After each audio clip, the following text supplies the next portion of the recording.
am Jonathan Clark. I am the interim dean for the Scheller College of Business. And it's my pleasure to first introduce Leroy Chapman, the editor-in-chief of the AJC. So welcome, Leroy, and let me pass it over to you.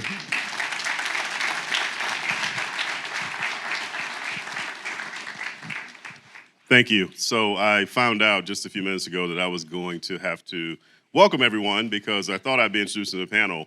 So when you introduce the panel, you just read a script. When you're told you have to welcome people, you have to get up and say stuff, right? So I'm up here saying stuff, unprepared, which is kind of dangerous. And I kind of didn't know what I was going to say, but I decided to just tell you a little bit about my day. So I am new at this job, right? So I got named editor-in-chief in March. And thank you. Thank you. You guys are too kind. You guys are too kind. So my day started off as if you're in this job with meetings. So got to a meeting, we're growing, we're building at the AJC. We sat and talked about going fast, aiming high, right? That's really what we want to do. And this is all about the future, right? So the AJC is in the mode of securing its future. So I spent my morning doing that, but then I went to lunch with Ambassador Andrew Young. So I got summoned. So I don't know if, so I get summoned and I go to lunch and I spend 2 hours just listening to him. And I listened to him talk about Atlanta. And I listened to him talk about the past, but also heard him talk about the future. And he started selling me on this hydroponic farming that is, so I see some headshots. So I am not the only person that he's pitched this to, right? But what it brought home though is that, you know, Atlanta has this history that's steeped in the civil rights in business and a lot of accomplishment. And I'm sitting with the guy who brought the '96 Olympics and he talked about that. So our past is formidable. But we also talked about the future because I asked him just really what he thought about what was going on now and what does he think about the future. And I saw someone who was really optimistic about our future. And he, like me, thinks that Atlanta is capable of anything, that Atlanta is smart enough. It's actually rich enough, right? Because I'm sitting in a place that does nothing but produce people who go out and make a ton of money, right? Isn't that the pitch? Is that like an official like slogan for come to Georgia Tech? Because you can make a lot of money. Isn't that like the official pitch here? So it is. It's certainly, and I think well-meaning and I think well-intentioned, and I think there's enough of a community. This is a big city that has a lot of small town virtue to it. So the problems that Atlanta has are solvable. I think that the AJC is a part of it because we can convene people to have the right discussions. So part of what I want to do after having that conversation with Andrew Young is that he made sure that I knew that I have a responsibility. This is someone you're not going to have a conversation with without walking away understanding that you've got responsibilities to live up to. So he told me that my responsibility is to make sure that these big problems that Atlanta has, that we are in the middle of them and trying to solve them. That our job is to reach for solutions. So it's accountability, it's solutions. So we're here today to talk about the future. We have a great panel and a very special guest. So I guess to end this, it's two things. One, like I said, my day started with the AJC growing, investing and all that, and you will hear much more about that. And the other takeaway is that on some days, it's really cool to be me because I met Amy Webb and I had lunch with Andrew Young. That's pretty cool, ain't it? So we'll go ahead and get started. And I want to thank everyone for coming. You could be anywhere, but you chose to be with us, and we do appreciate it. So thank you very much.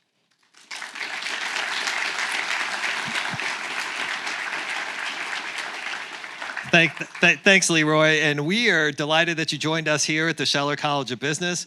We're grateful for our partnership with the AJC that allows us to bring together Scheller, Georgia Tech, Atlanta, and Georgia's business community for important conversations and connection building. We're so delighted to have Amy Webb here with us, which is sure to be a thought-provoking conversation. And right now, though, it's my pleasure to introduce a panel of distinguished Scheller professors, and they will lead a discussion of AI and its impact on business. So our panel of experts includes Katie Badura, who's an assistant professor of organizational behavior. Her research focuses on leadership, emergence, and personality. And Dr. Badura investigates the process through which individuals emerge as leaders within organizations and how personality impacts employee, team, and firm-level outcomes. Eric Overby is the Catherine and Edwin Wahlen Professor of IT Management, and his research is centered around activities and processes that have traditionally been conducted in physical environments and shift to electronic environments. And he's highly published in his research. Karthik Ramachandran is the Dunn Family Professor of Operations Management. His research is focused on the operational and organizational aspects of innovation related to product design and development. Karthik is also well published, and he's heavily involved in startups and with the CreateX here at Georgia Tech.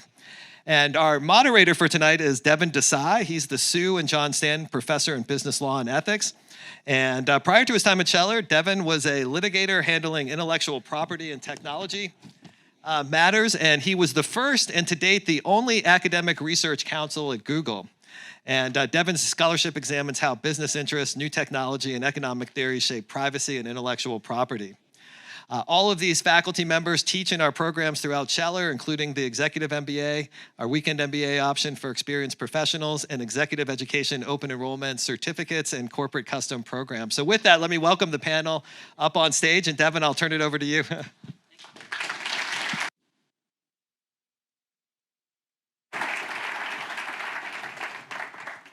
Well, welcome. AI is almost inevitable, perhaps. We'll see how much that is today.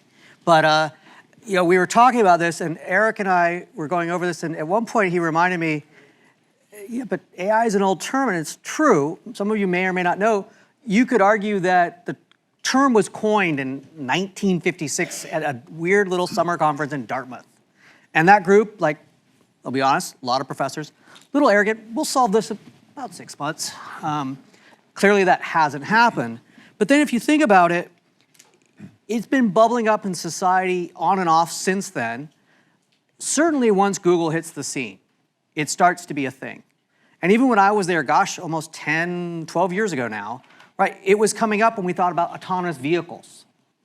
It seems like it pops up everywhere. Now, some of you might be old enough to remember the .com era, right?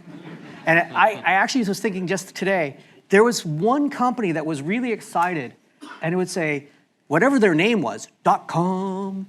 Does anyone remember this? I don't know what company that was, but boy, everyone was so excited because .com was this thing. And for a while, the joke was, you're going to put .ai or call yourself an AI company. Like every few years, you see that. I have AI. Great, give me $10 million to start a company. So what Eric and I were thinking about, and where I hope to help us get into with all of our experts, is, well, what's going on right now?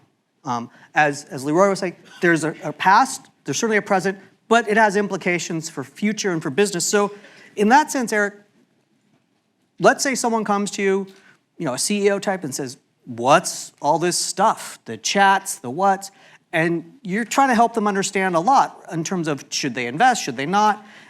What might be different in terms of, even though there's been sort of a consistent history of AI? Yeah, what's different now that I think motivates a lot of the current interest is generative AI. So many of you probably use ChatGPT, and the first time you had it generate some text for you based on a prompt, had it write a 5-paragraph essay, or had it write a rap song for you, you're probably amazed at how well it did. And whether it's that, or whether it's using tools like DALL-E to create images, we've got plenty of examples of synthetic voices that are trained and sound like Johnny Cash or Frank Sinatra or Drake. And so that's been the story in the last 9 or 10 months, is the release of those tools to the general public have really captured the imagination about what can be done. And despite that it's been around for a long time, that's been the trigger, I think, to the current interest. So in that sense, maybe something a little special here is how it helps us create. Is that a simplified, decent statement? Right. And the implications of that are huge. This is not overhyped in my opinion, that you have the ability to create prose very, very rapidly. You can create music, you can create art, and you couldn't do that before. It's just a sea change in the capability. And that either has terrible consequences for labor, that people will be out of jobs because we'll be having AI do everything, or it's going to superpower all of us, and we're going to do all this great work, and the economy is going to explode with all these wonderful things that we're creating. Hopefully it's that, but the implications are very big, and I don't think this is not a passing fad or any sort of hype. It's significant and meaningful. Actually, does anyone remember, what was the Johnny Cash mashup recently? I just forgot. Barbie Girl. The Barbie Girl. Yeah. Oddly brilliant if you get a chance. Look it up. It's truly I walked the line, and it happens to be that I almost was on the case about Barbie Girl where Mattel used to not have a sense of humor. Let's just put it that way for those of you who've seen this movie. But it's incredible because it really sounds like Johnny Cash decided to sing Barbie Girl. It's astonishing what you can do. Okay, let's suppose you listen to Eric and you think, I want to go a little further. Well, operations. So, Karthik, what do you think is exciting about the capabilities that are emerging here? Yeah, thank you. Great question. So I think maybe to think about what AI is already doing for us even before the generative AI thing happened. We can imagine a world in which Uber existed before Uber existed. What I mean by that is I can go back, at least in my memory, maybe 30 years ago, my grandfather trying to catch a cab to go to the airport, and it was too early in the morning. Not an airport, actually a train station, right? So he had to know somebody who knew somebody who knew somebody who had a car, right? That was Uber basically being done. I'm talking about 1990 India, right? Not quite hitchhiking, which oddly is what Uber is, right? That Uber does feel like hitchhiking sometimes, but it's not that. But I cannot imagine he even slept that night, because there were so many things that were unknown, and it was not a scalable thing. People used to do these things for each other on and off, and you had to know the right people and whatnot. And what something like Uber does using artificial intelligence is to do all of these good things in scale, right? We've gone from being able to get these good things done, one good Samaritan to one recipient at a time, to doing this millions of times a day all across the globe, and it's happening. Uber is using AI and making sure they know where the demand is going to come from, they know where the drivers are going to be available, what is going to incentivize them to show up. So we are all users of AI, recipients of the good benefits of AI without thinking about it. So one of the big things AI has done is to take the good things that used to happen and has managed to scale it up beyond our imaginations, even considering where it was 8-10 years ago.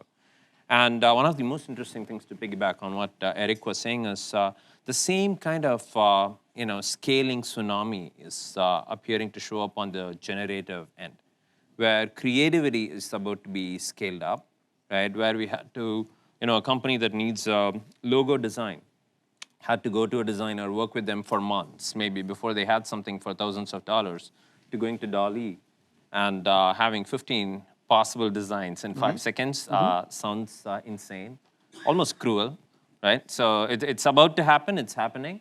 So that's what's exciting, the scalability, almost unfettered scalability that's happening here. Excellent, excellent. So Katie, your work is in the world of behaviors in organizations, how we do this. So suppose someone gets going and listens to these two and says, okay, now how do I do that? What do you think is also exciting or also challenging, if you wish?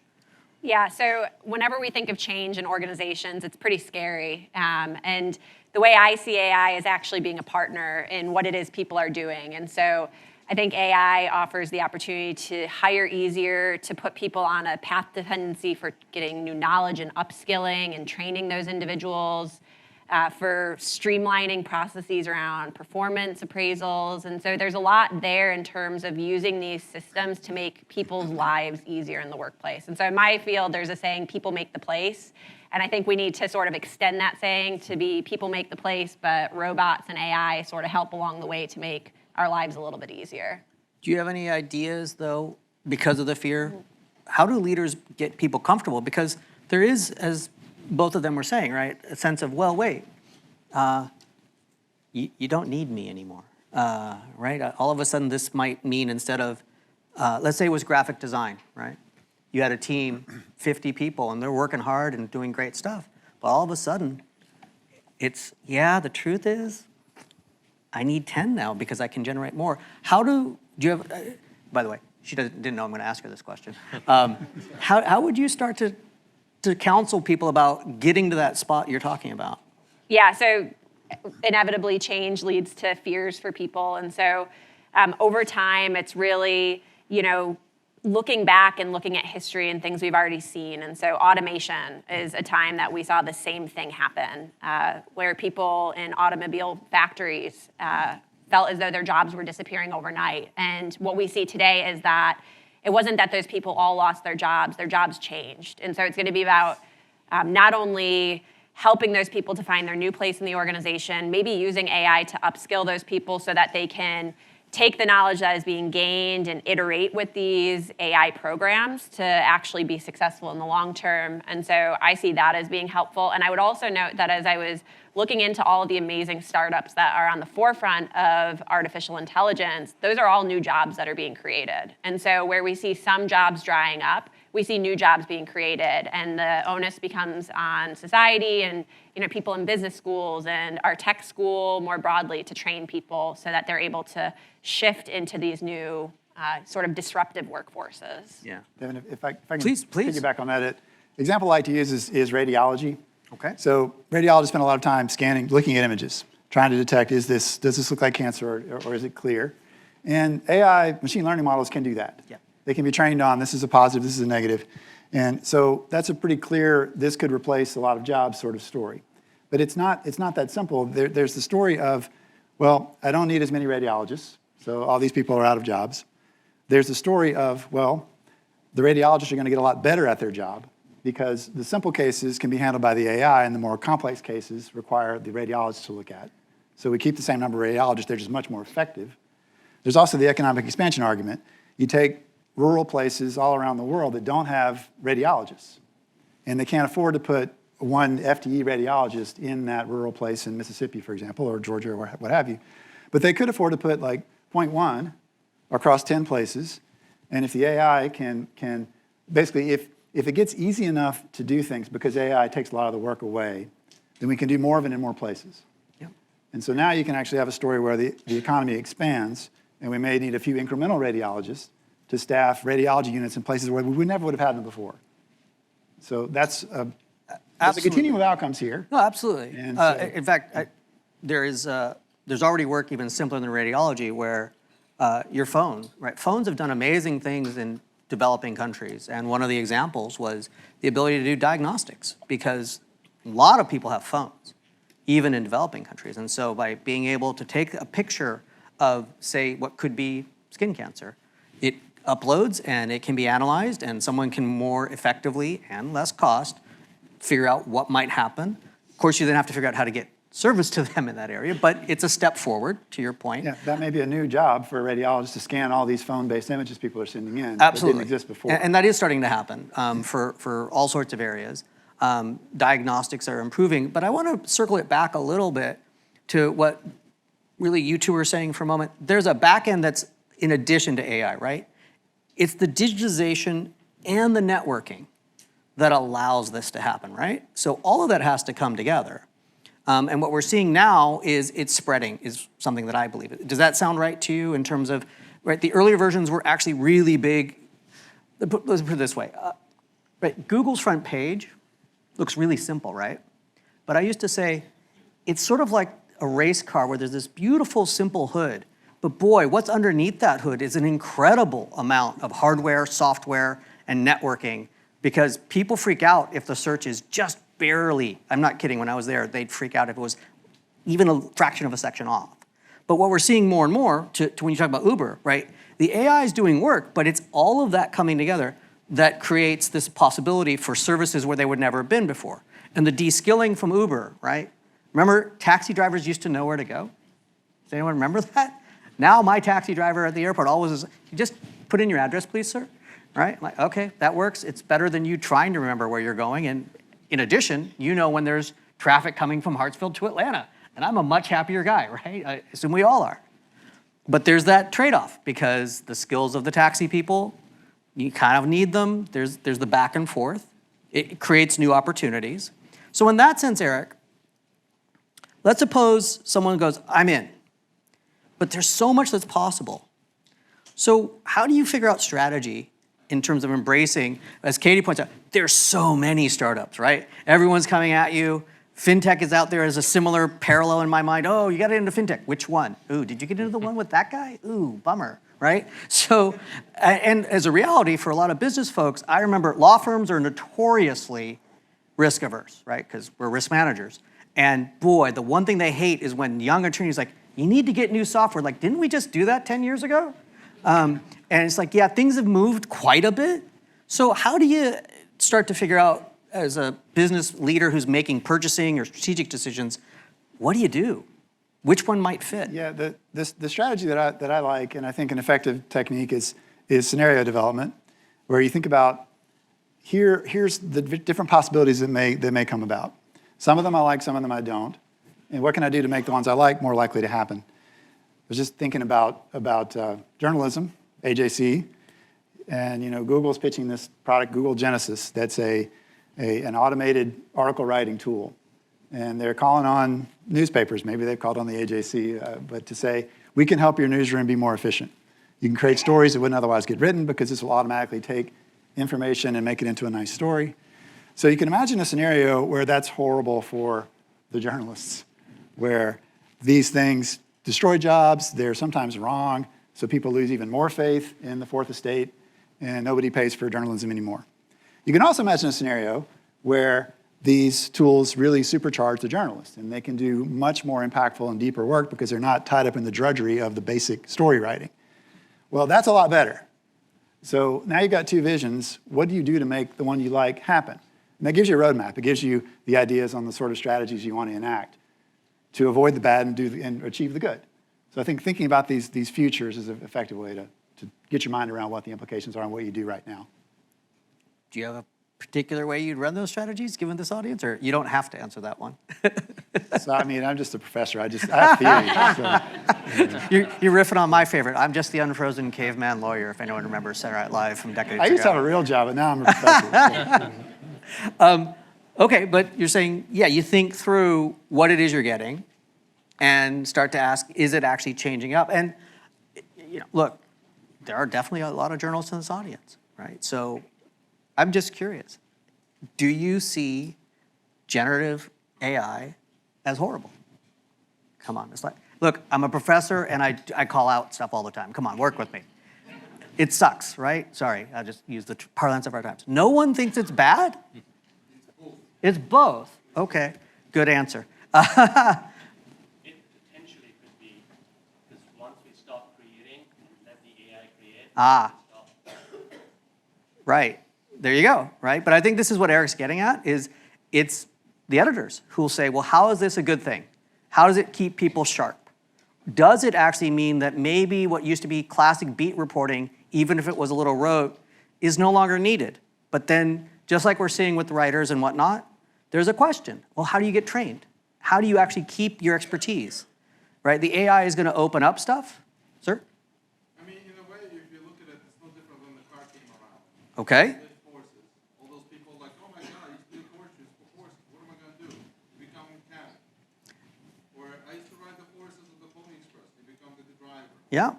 The idea is that it continuously evolves. The key element is can we upskill people faster? Absolutely. This is where I think Katie was saying it's a question of transitioning in life. You want it in? Yeah. Sir, and then in the back. So far in my business, we see generative AI kind of like Microsoft Office, right? It's making things faster. It's helping people who have expertise in certain areas get to solutions faster. It's Okay. not necessarily eliminating. Cool. And there's a woman. Yes, please. I think it's completely different because it's not about mechanics. It's about whether we're thinking and creating and being human. Yeah. And how are we relating to each other, which is actually a serious problem right now in society. Mm-hmm. So how are we going to be putting the brakes on some aspects of this while letting others, flourish and take over the media? Gotcha. I see the importance of the radiologist. Mm-hmm. But Mm-hmm. we're really ignoring a big part. Who's human and how is this eroding? Excellent. So we'll come back to that, but I think thank you all because you basically illustrated the trade-offs that Eric was talking about, right? There's some potential, but there's real management questions of play out the scenario. Does it erode something? Does it enhance something? Does it go both ways? I do want to keep going a little, though. I see hands everywhere, and the professor in me is going. We have a little time. Yes, sir. Two fundamental questions on the journalism side. Yeah. Points. One is it legal? You're just assuming you're scraping. And then secondly, it's, excuse my language, but shit in, shit out. It's not learning in a vacuum. So Yeah. you address the Yeah. fact if it's just AI generating even rote journalism, Yeah. does it just become completely zero sum? It requires authoritative journalism in order to learn how to do authoritative journalism. Absolutely. How do you address both of those issues? Legal and quality. Yep. Absolutely. Yes, sir, since you've got us going. Yeah, so the example of Uber, right? Yeah. Uber came, it brought a lot of benefits to society, but it created a lot of lower paying jobs. And that's what AI is going to do. That radiologist, tomorrow it's not a radiologist, it's a radiologist assistant that is evaluating these images. Absolutely. Yeah, so capital, the rich are going to get way richer. Perfect. Okay, so we will circle back to this, but on the flip side, I'm curious then with, we'll go with Karthik here. You know, what are the implications in your world, would you say, for logistics and supply chain and manufacturing that you think are still positive, though we will get to some of the critiques? Sure, thanks. So if you think about what we've done in operations, and maybe journalism is one way to think about it, right? There is a way in which people used to share stories with each other before the printing press existed, before newspapers existed, which is if you wanted to hear Homer, you had to meet him, and he'll tell you the story of the Iliad or something, right? And a lot of information was basically spread through hearsay, right? It was fine. We didn't go extinct or anything. We were doing fine. But what has happened with anything that's become operationally more efficient is we have tried to find ways to standardize things, right? So people used to, somebody gave the example of having their own horses or something. I want to go there, I'll walk or take my horse and go there. But then we eventually said, okay, that's an inefficient way to do things. We should have things like trains and buses and whatnot, where trains will basically go from point A to point B and back to point A. If you're in point C, that's somewhere not A or B, tough luck, right? So trains are super efficient if you wanted to get like 500,000 people together to go from A to B. So if you think about the downside, first of all, it's super nice, efficient. It gets a lot of things rolling, right? You get to bring the benefits of rapid transportation, rapid information exchange to a lot of people. But standardization in the pursuit of operational efficiency imposes a lot of difficulty. People are left outside the system.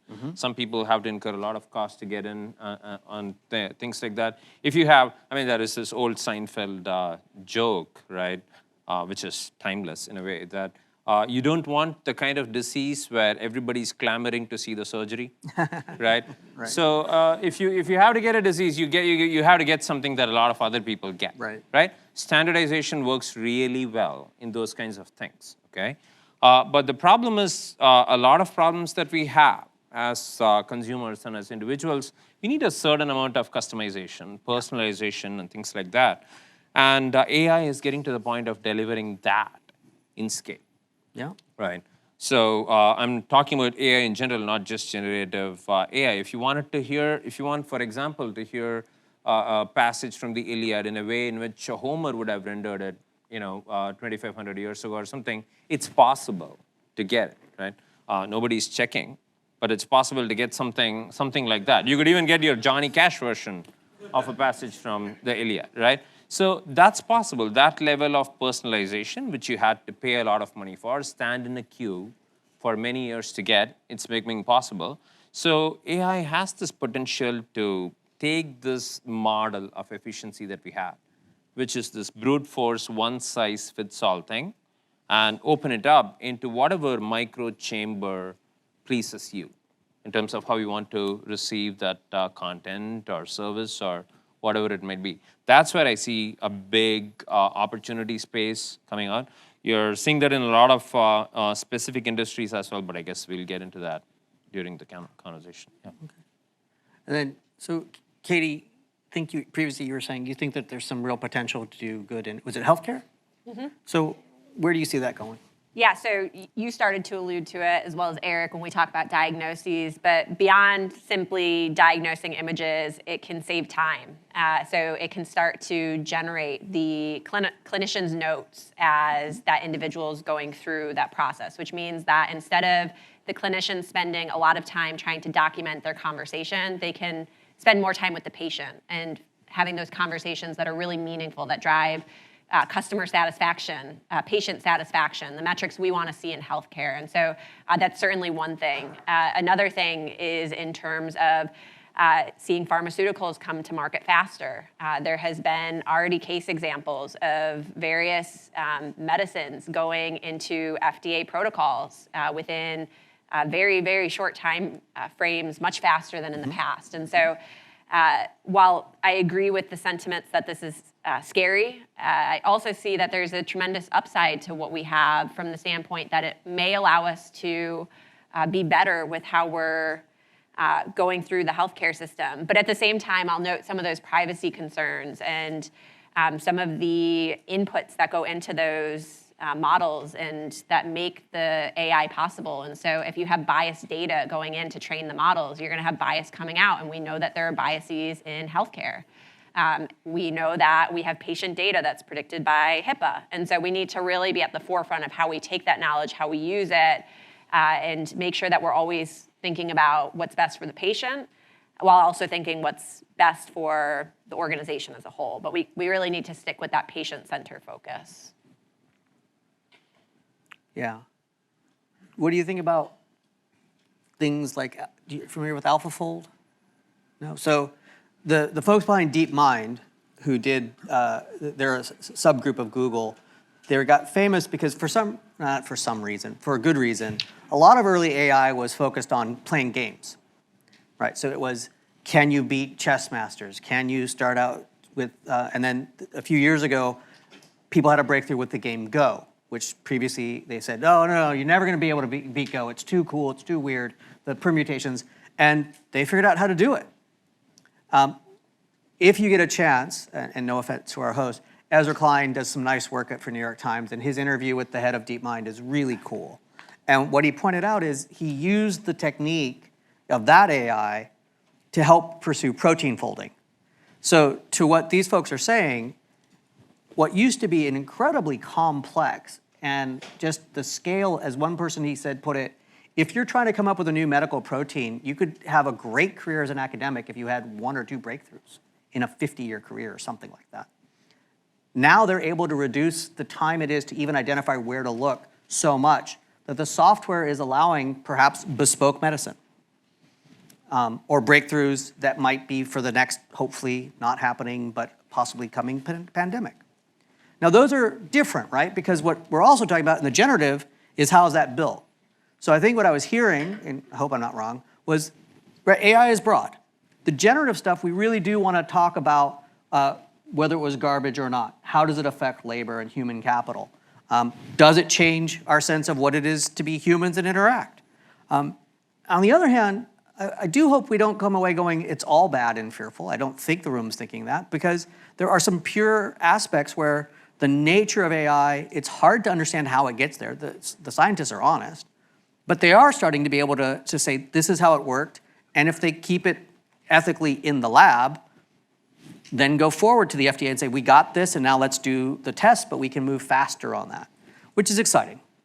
At least I hope it's exciting. Maybe I didn't deliver that at all well, but it's actually really cool. One of the cool things I see with AI is being able to iterate with it. And so going back to the concern in the back about how we actually use it and we lose the human focus and the creation part, I think there always has to be a hand on the scale from a person with AI. And so it's about having sort of that iteration. It's the person you have that brainstorming with. And so you might not necessarily be brainstorming with another human. You might be brainstorming with the robot. And on one hand, that is a little scary, but it also allows them to grab some knowledge that you might not have thought about before. And so when you don't have that person with you, you can have somebody who's still helping you when there might not be enough people in the workforce to help you along the way. And so that's where I see the potential benefits coupled with those pitfalls that exist, because I do know of the research where AI is just adding random citations to different things and citing things that did not exist. And so they might cite Smith et al. Smith didn't write that paper. And so, that's why the hand, I think, always has to be on the scale there. Let's be clear. Smith doesn't exist in that paper, Yes. is the point. There have been cases where, I think to what the gentleman was pointing out, and a few of you have said, some of the generative stuff, it doesn't actually know anything, right? But we're being asked to believe it does. So as my colleagues know, when we were yeah, oh, yeah, okay. Gotcha. So you just made all my colleagues really happy because I was like, I'm the moderator. I don't have to talk about law and ethics. Apparently I do. That's why we have a lawyer on the panel. There's a ton to your question. Honestly, and I'm not trying to evade, it's a really deep question you're getting at in terms of responsibility. If you look at this, there'll be a lot of talk about responsible AI. That's a bit of a smokescreen. It's not clear what that is yet, in my opinion. But at some point, we're going to get to a world where tort law will evolve. And basically, someone's going to have to figure out, you don't get to say, oh, the devil made me do it, but instead of the devil, it's the software. That can't be right, right? I have a phrase when I teach ethics to business students. I just say that out loud. That can't be right, to your point. It's coming. There's some very interesting changes that have been happening. So when we talked about just how these things are built, right? Europe has put bigger and bigger rules on how data is collected and how it's used.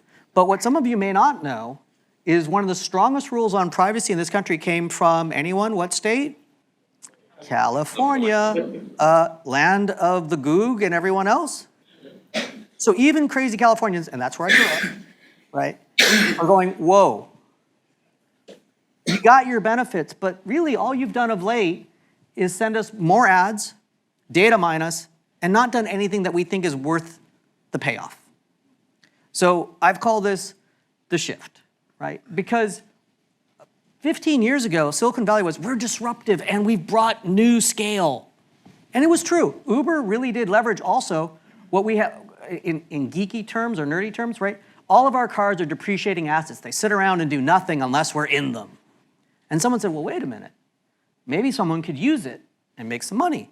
And I do think it is hilarious that what we were told as kids, right? Don't go do this, don't go hitchhike, but if it's on my phone, yeah, I'll go to that corner and I'll give you money somehow and I don't know who you are, right? We're all part of this game, right? But the question on the back end is, well, what were they doing? How much are they tracking? What did we get for that? People are finally getting it. And believe it or not, you could kind of draw the parallel to railroad. Before rail, law was very different. And it was at a scale and at an importance to the country that rapidly things were changing. And a lot of our law still functions in that era. It's my personal belief what we're seeing is law trying to catch up to this question that you're asking, that the question of what do we want out of these systems? How does it affect us in social settings?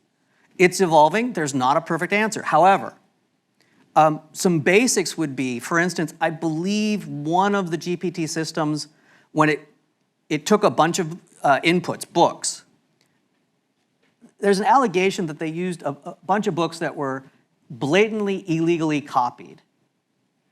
Oh, that's just silly. I mean, they're funded by Microsoft, if I remember correctly. They have the money. There's an old by tech standards, a case called Google Books, where it's relatively clear that you can take copyrighted material to train on the back end. What's the new question is, well, what is the output? Because what the court said with Google Books, roughly, was it's transformative. You're not defeating the market for the book. You're able to show snippets. It's enhancing welfare in that sense. But the book itself is the book. If people really want it, they still have to go buy it. So the court said, yeah, you're allowed to use that in the back end to train and to create this transformative product. The hard part with some of these generative issues is they're getting kind of close to saying, give me J.K. Rowling. And at first, a few pages, as I understand it, look awfully close. The thing about the nature of the software is, this room especially, very literate, within a few pages you go, okay, that's just gibberish.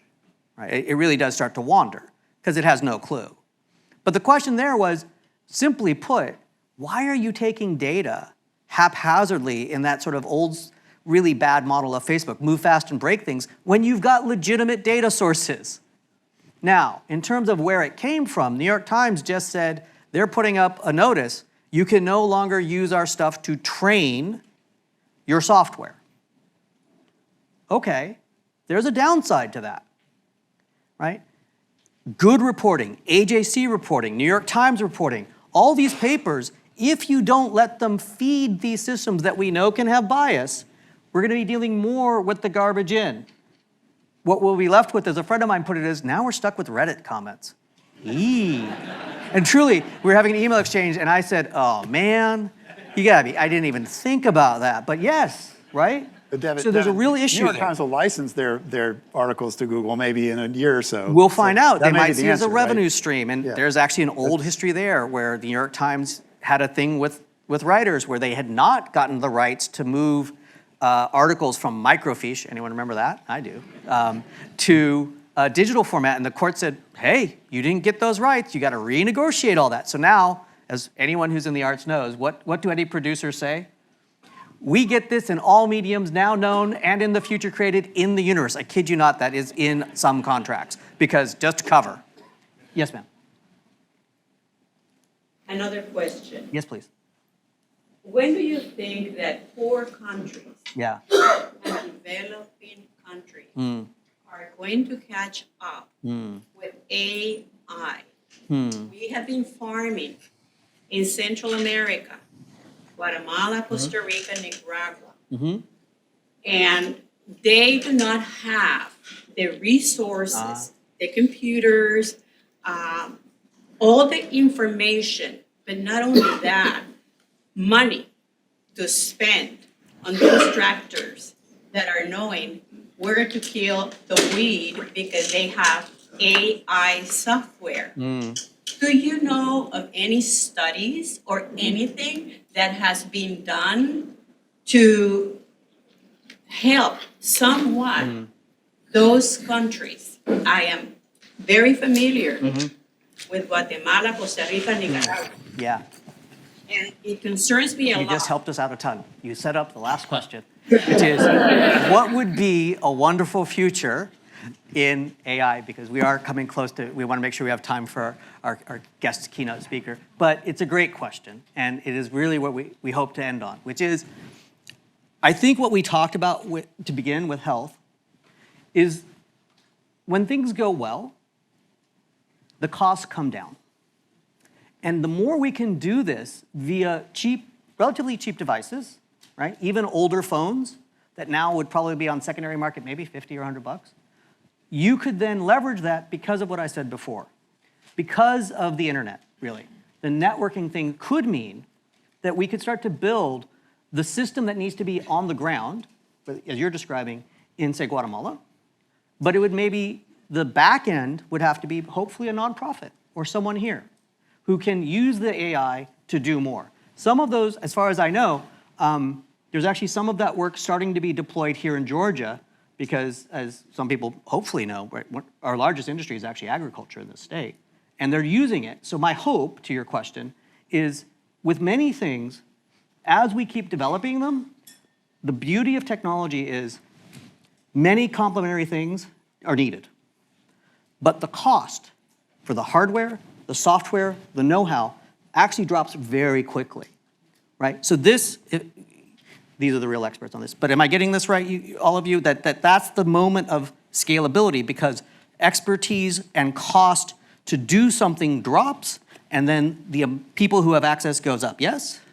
Yeah, I think it's again. Thank you for that question. So some of the benefits of what's happening with the use of AI in agriculture and all that are already available, right, in some of these developing countries.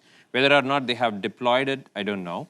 But what I mean by that is you could now download an app on iOS and Android, for example, that will tell you exactly what species of plant or weed you're looking at, right? And you can go back in time. It's always useful to think about the counterfactual. What did we have to do before we had this kind of insight was to basically take a giant can of whatever was the powerful version of Roundup or whatever it is that you got locally and just carpet bomb, right, the field you are farming in, right? And with the kind of insights that you can get, and these are models trained elsewhere, and all you need is a smartphone, you can now figure out exactly what dosage of what chemical you need to apply on the field to improve your yield and productivity. This is not an AI-enabled Caterpillar tractor or John Deere tractor that you can make in scale and cheap and deliver to Costa Rica. That future is way out there for many reasons. We'll not get into that. But right now, the benefits of AI, at least the first 50%, 60% of the benefits are already available. It has all kinds of implications because you don't have to spend that much on fertilizers and anti-weed agents, right? It has sustainability benefits, right? You don't have the same kind of soil and pollutant runoff from farms. And I think somebody mentioned hydroponics earlier. You even get to sense what's going on in terms of moisture level in soil and all that, and control how much water you use and when to use it and all that. So many of these benefits are already available. Whether they are deployed or not, it's a totally different question. There is the economic, socio-political reality of what's happening in these spaces. But it's almost impossible to keep these values hidden forever.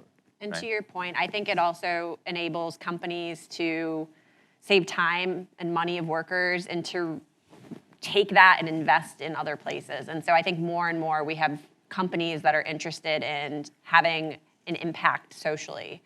It allows them to have corporate social responsibility. And so being able to repurpose what they were doing in their nation and being able to go into a new location and improve the lives of, say the coffee industry, right? Being able to offer fair wages and things along those lines. I think that as you have companies, even here in the US, free up some of those resources, they're able to reinvest in places where the things that they're doing directly impact those communities. And so I think there's sort of these residual benefits that happen even from what's happening here in the US into other developing nations. We have just a minute or two. Eric, do you have a wonderful world future, or you don't have to? Yeah, I'll get the wonderful future version. Okay. And I'm pretty optimistic. I'll try to stay optimistic. So one of the things that'll happen is you mentioned access. Things get easier to do. And the positive spin on that is we can be more creative in less time, produce more output, and there's ways that can expand the economy. Historically, you look at the amount of work people did per day, or per week, and that's gone down dramatically. Yeah. The 70-hour work week was a thing. Now it's a 40-hour work week. And that trend should continue, and that's a positive too, that we'll have more time for other pursuits. And also, that will create other types of jobs too. So if you look at the trend line on, say, professor jobs, they're going up because people have time to get master's degrees. So please come and get a master's degree. And they have time to do more coaching. Like baseball players are better now because there's a lot more jobs there. So there's that story to tell, which I think is valid. And we're pretty good at finding work. Historically, tech destroys jobs. We find new ways to work. We find new types of jobs. I think that's going to continue to hold. It's hard to envision what those jobs are, but that's always been difficult. I think we find ways to keep ourselves busy and do productive things. It's sort of an innate human thing, and it's very well incentivized in our society. So I think it'll be okay. So for me, it's all of that, but it's also work by people in this audience, AJC, to also hold up the candle and say, well, wait, what does that look like? Katie talked about this for a second, but the fancy terms here, right? Upskilling, human capital, simpler, and it's actually become a big part of what I love about Georgia Tech, is we're really focusing on the notion of lifelong learning. And so I think the beauty of these technologies is that it will open up a ton, but as people in society, as business owners realize, well, what does it mean to work with people and not just look at us as basically resources from which everything is extracted, be it our data, our creativity, our labor. There could be a world where people actually take 30 hours and guess what? Family values means I'm with my family and the money is redistributed. There are some fascinating things right now. People are actually talking about a universal basic income because if all the money flows to a concentrated capital, for fancy terms, in other words, the big tech companies, we're gonna have some hard questions. And what's really fun about being here is there are people who talk about, well, what would a real tax policy look like? What does it look like as America, as we have responsibility to ourselves and I think still to the world, to take these things and turn them into total positive? It's a really good debate that's going on right now. People are actually questioning all the old basics of just maximize profits. And really without reporting, without schools, in my opinion, and this sort of event, which AJC is pioneering, we don't get to have all of that question. It's a good future, but if we sit back and think someone's gonna do it, it's not gonna happen. And with that, if you don't mind, since I was on a rant, I'm gonna say thank you.